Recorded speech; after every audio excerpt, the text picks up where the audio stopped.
شروع اللہ کا نام لے کر جو بڑا مہربان نہایت رحم والا ہے۔ اے پیغمبر صلی اللہ علیہ وآلہ وسلم، لوگوں سے کہہ دو کہ میرے پاس وحی آئی ہے کہ جنوں کی ایک جماعت نے اس کتاب کو سنا تو کہنے لگے کہ ہم نے ایک عجیب قرآن سنا جو بھلائی کا رستہ بتاتا ہے، سو ہم اس پر ایمان لے آئے،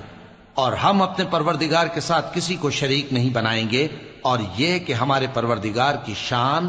بہت بلند ہے، وہ نہ بیوی رکھتا ہے نہ اولاد،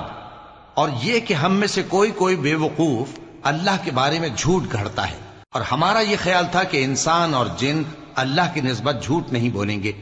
اور یہ کہ بعض بنی آدم بعض جنات کی پناہ لیا کرتے تھے تو اس سے ان کی سرکشی اور بڑھ گئی تھی، اور یہ کہ ان کا بھی یہی اعتقاد تھا جس طرح تمہارا تھا کہ اللہ کسی کو نہیں زندہ کرے گا، اور یہ کہ ہم نے آسمان کو ٹٹولا تو اس